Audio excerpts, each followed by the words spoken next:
Next हम fifth question start करते हैं कि find the values m and n so that given function is f is continuous at x is equal to 3 कि function continuous है 3 पे, m और n की वैल्यूज हमने मालूम करनी है। अब f ऑफ x दिया गया है कि f ऑफ x mx है अगर x लेस देन 3 है, ये x इज इक्वल टू 3 पे फंक्शन जो है वो n है और x ग्रेटर देन 3 के लिए फंक्शन 2x प्लस 9 है। तो कंटिन्यूस है फंक्शन, हम लेफ्ट हैंड लिमिट यहाँ पे मालूम करते हैं, limit x approaches 3 from left hand limit है, यहाँ पे x लेस देन 3 है, x approaches 3 through the values less than 3। तो x लेस देन 3 के लिए फंक्शन क्या mx है, इसलिए हम fx की जगह पे mx लिख देंगे और x की जगह पे अब लिमिट पुट करनी है, ये क्या 3 है, m इंटू 3m हो जाएगा।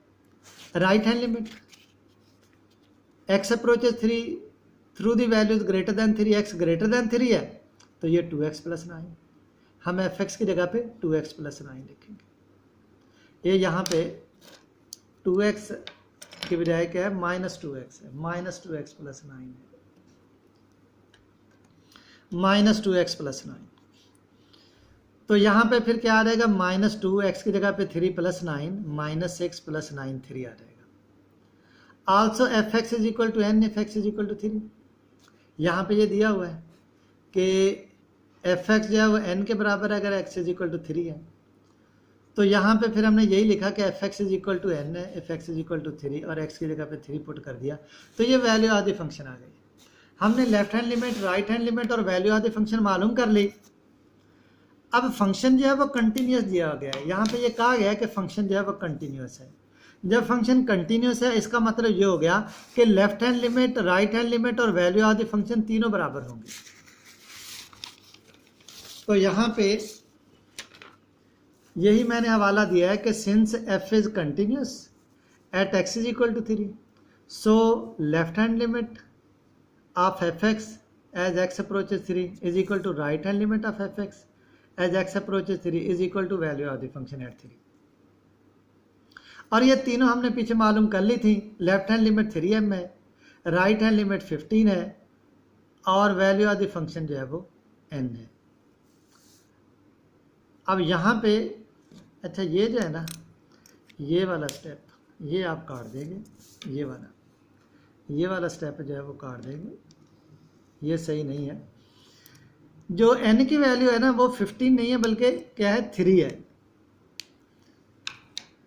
तो लेफ्ट हैंड लिमिट 3m है, राइट हैंड लिमिट 3 है और value of the function n है। अब यहाँ पे 3m इज इक्वल टू 3 आ गया। यहाँ पे आप क्या करेंगे, दोनों तरफ 3 से डिवाइड कर देंगे, m क्या आ जाएगा 3/3 1 हो गया और इसका दूसरा हिस्सा 3 is equal to n, 3 is equal to n या n इज इक्वल टू 3। तो m की वैल्यू 1 आ गई, n इज इक्वल टू 3 आ गई। अब उसके बाद इसका दूसरा जो है सेकंड पार्ट है इसका कि fx इज इक्वल टू यहाँ पे क्या है mx है अगर x लेस देन 3 है और x स्क्वायर है अगर x greater than or equal to 3 है।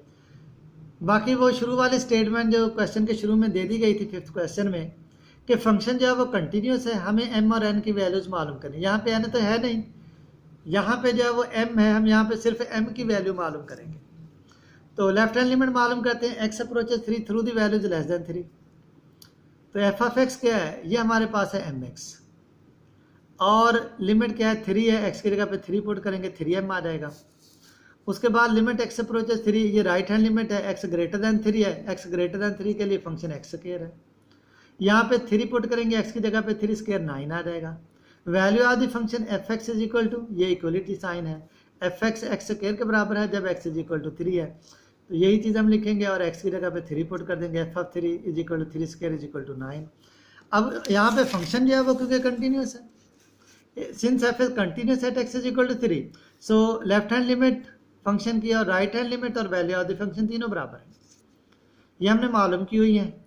लेफ्ट हैंड लिमिट क्या है 3m है, राइट हैंड लिमिट 9 है और वैल्यू ऑफ द फंक्शन ये भी 9 है। ये हम लिखेंगे left hand limit 3m, right hand limit 9 और वैल्यू ऑफ द फंक्शन 9। इसका मतलब ये होगा कि 3m जो है वो 9 के इक्वल है। यहाँ से m क्या आ जाएगा 9/3 3 आ जाएगा। इस तरह m की वैल्यू जो है वो 3 आ जाएगी। अब उसके बाद नेक्स्ट क्वेश्चन है 6th क्वेश्चन कि if f(x) is equal to 2x + 5 - x + 7 over x - 2। Function की ये वैल्यू तब है अगर x 2 नहीं है। अब यहाँ पे चाहे x लेस देन 2 है चाहे ग्रेटर देन 2 है, तो फंक्शन की वैल्यू यही है, एक ही है, चाहे x लेस देन 2 है या ग्रेटर देन 2 है। मतलब कि x 2 ना हो, चाहे ग्रेटर हो 2 से चाहे लेस हो, दोनों सूरतों में फंक्शन की वैल्यू यही है। हाँ, जब x 2 के इक्वल है उस वक्त फंक्शन की वैल्यू k है। तो फंक्शन अगर कंटिन्यूस है तो हमें k की वैल्यू जो है वो मालूम करनी है। अब अगर तो ये है कि x लेस देन 2 और x ग्रेटर देन 2 के लिए फंक्शन मुख्तलिफ होता, तो फिर हम लेफ्ट हैंड और राइट हैंड लिमिट अलग अलग मालूम करते। लेकिन यहाँ पे क्या है कि चाहे फंक्शन यहाँ पे x ग्रेटर देन 2 है या लेस देन 2 है, दोनों सूरतों में फंक्शन क्योंकि वही रहता है। इसका मतलब ये हो गया कि लेफ्ट हैंड लिमिट और राइट हैंड लिमिट सेम आएंगी, और लेफ्ट हैंड लिमिट और राइट हैंड लिमिट की जो इक्वल वैल्यू होती है वो लिमिट ऑफ द फंक्शन होती है। इसलिए यहाँ पे हम डायरेक्ट लिमिट ही मालूम कर लेंगे बजाय इसके कि लेफ्ट हैंड लिमिट और राइट हैंड लिमिट मालूम करें, क्योंकि वो दोनों लिमिट सेम आएंगी और उनका प्रोसीजर तरीक़ाकार भी यही होगा जो यहाँ पे मैं कर रहा हूँ। इसलिए यहाँ पे जो है वो आपने, क्योंकि यहाँ पे x ग्रेटर देन 2 और x लेस देन 2 दोनों के लिए फंक्शन वही है, इसलिए यहाँ पे आप लेफ्ट हैंड लिमिट और राइट हैंड लिमिट अलग अलग मालूम करने के बजाय सिर्फ लिमिट ऑफ द फंक्शन मालूम कर लेंगे। तो x अप्रोचेज 2, तो अब ये x 2 को अप्रोच कर रहा है, x = 2 नहीं है, x 2 को अप्रोच कर रहा है, यानी या x ग्रेटर देन 2 है या लेस देन 2 है, दोनों सूरतों में फंक्शन की वैल्यू ये है। अब हमने ये लिमिट मालूम करनी है। अगर आप डायरेक्ट पुट करते हो तो 0/0 फॉर्म आ जाएगी। तो हम इसको करते हैं रैशनलाइज। जैसे आपको याद होगा 1.3 में भी जो अंडर रूट वाले क्वेश्चन थे उसमें हमने ऐसे ही किया था कि रैशनलाइज किया था। ऊपर जैसे ये a - b की फॉर्म है तो a + b की फॉर्म के साथ मल्टीप्लाई और डिवाइड करेंगे। तो हम यहाँ पे मल्टीप्लाई और डिवाइड करते हैं किसके साथ, 2x + 5 प्लस x + 7 इसको हम रैशनलाइज कहते हैं। तो इसके साथ हम मल्टीप्लाई भी करेंगे और डिवाइड भी करेंगे। तो ऊपर a - b × a + b वाली फॉर्म बन गई। तो a² - b², a है 2x + 5 इसका स्क्वायर आ जाएगा, माइनस b x + 7 है इसका स्क्वायर आ जाएगा। a की 2 नफी b की 2 वाली फॉर्म, नीचे वाली रकम उसी तरीके से लिखी जाएगी। तो इसको जो है हम इस तरीके से लिख लेते हैं। और फिर नेक्स्ट जो है आप देख लें यहाँ पे अंडर रूट और स्क्वायर वो ख़त्म हो गए। 2x + 5 - x + 7 ब्रैकेट्स खोल देते हैं।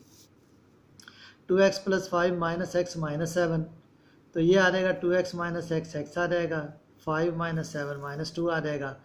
अब ये x - 2 x - 2 के साथ कट गया, ये 0/0 फॉर्म ख़त्म हुई है, क्योंकि ये वो फैक्टर है कि इसमें अगर हम लिमिट पुट करते हैं ये 0 बन जाता है। तो ये जो इसके साथ कैंसिल हो जाएगा, 1/2x + 5 प्लस x + 7 तो ये आ जाएगा।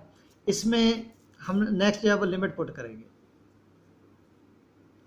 यहाँ पे हम लिमिट जो है वो पुट कर देंगे। ये लिमिट क्या है, x 2 को अप्रोच कर रहे हैं तो x की जगह पे यहाँ भी और यहाँ भी हम क्या पुट कर देंगे, 2 पुट कर देंगे। ये क्या आ जाएगा, 4 + 5 9 हो जाएगा। ये भी 2 + 7 9 हो जाएगा, 9/3 होता है, 3 + 3 6 आ जाएगा। तो लिमिट जो है, limit x approaches to f(x) ये क्या आ गई, ये हमारे पास आ जाएगी 1/6। नेक्स्ट आप देखें कि value of the function f(x) = k if x = 2। जब x 2 के इक्वल है तो उसमें रकम में शुरू में क्वेश्चन में दिया हुआ है कि f(x) k के बराबर है, तो x की जगह पे 2 पुट कर देंगे। f(2) = k, since f is continuous at x = 2। सो ऐसी सूरत में हम क्या करेंगे कि क्योंकि फंक्शन कंटिन्यूस है इसलिए limit of the function value of the function के बराबर है। आपको याद होगा जो डेफिनेशन है कंटिन्यूटी की, उसका वो जो तीसरा पॉइंट है वो यही है कि limit of the function value of the function के बराबर है। पहली 2 शर्त पूरी होंगी तो फिर तीसरी शर्त पूरी होगी ना, तो वो आखिरी फिर हम ये लिख देते हैं कि क्योंकि फंक्शन कंटिन्यूस है इसलिए लेफ्ट हैंड ये limit of the function value of the function के बराबर होगी। लिमिट ऑफ द फंक्शन 1/6 हमने मालूम की हुई है, वैल्यू ऑफ द फंक्शन के है, ये भी दी हुई है उसमें क्वेश्चन में। तो इन दोनों को बराबर रख लेते हैं। ये लिमिट ऑफ द फंक्शन 1/6 है, वैल्यू ऑफ द फंक्शन के है, के इज इक्वल टू 1/6 आ गया। तो इस तरीके से ये चैप्टर जो है वो कंप्लीट हो गया। ये जो आखिरी एक्सरसाइज है ये जो है ना इसमें से क्वेश्चन नहीं आता, तो यहाँ तक इसको आप कंप्लीट कर लें। ये जो है ना ये आपका चैप्टर जो है ना यहाँ पे कंप्लीट हो जाता है। बाकी इंशाल्लाह फिर नेक्स्ट